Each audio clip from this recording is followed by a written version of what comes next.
வணக்கம் நண்பர்களே, ரஞ்சனி அஞ்சரி பெட்டி நிகழ்ச்சிக்கு உங்களை அன்போடு வரவேற்கிறேன். இன்றைக்கி தேங்காய் பால் ரசம் எப்படி செய்கிறதுன்னு பார்க்கலாமா?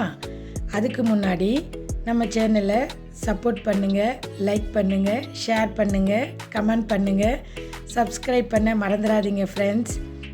தேங்காய் பால் ரசம் செய்வதற்கு தேவையான பொருட்கள்: ஒரு பிளேட்டில் 1 teaspoon coriander seeds, 1/2 teaspoon pepper, 1/2 teaspoon jeera, cumin seed, ஒரு 15 garlic, 2 சில்லி, கொஞ்சமாக கறி லீவ்ஸ். இது எல்லாத்தையும் நம்ம தட்டி எடுத்துக்கணுங்க. இந்த மசாலா ரெடி பண்ணியாச்சு. இப்போ ஒரு எலுமிச்சைப்பழ அளவுக்கு புளி தண்ணியில் நான் ஒரு தக்காளியை நல்லா மசிச்சுக்கிறேங்க. ஸ்டவ்வில் ஒரு பாத்திரம் வச்சு அதில் நான் கோகனட் ஆயில் சேர்க்குறேங்க. இது கோகனட் ஆயிலில் செஞ்சால் இன்னும் நல்ல டேஸ்ட்டாக இருக்குங்க. இப்போ மஸ்டர்டு சேர்த்து அது நல்லா பொரிஞ்சு வரட்டுங்க.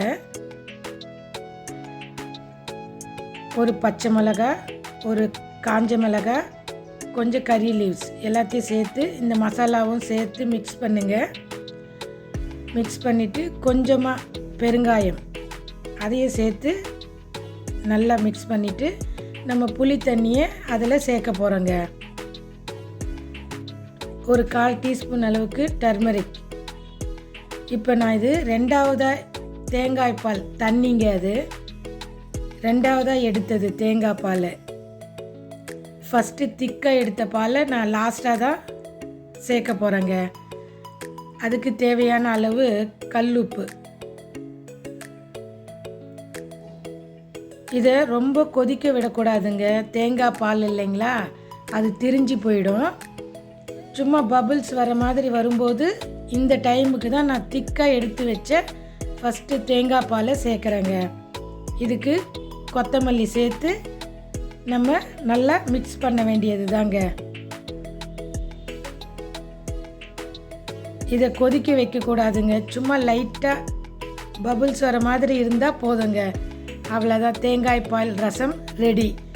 சுட சுட சாதத்தில் தேங்காய் பால் ரசம் விட்டு வெண்டைக்காய் பொரியல், கொஞ்சமாக சிப்ஸ் வச்சு சாப்பிட்டோம்னா அவ்வளோ பிரமாதமாக இருக்குங்க.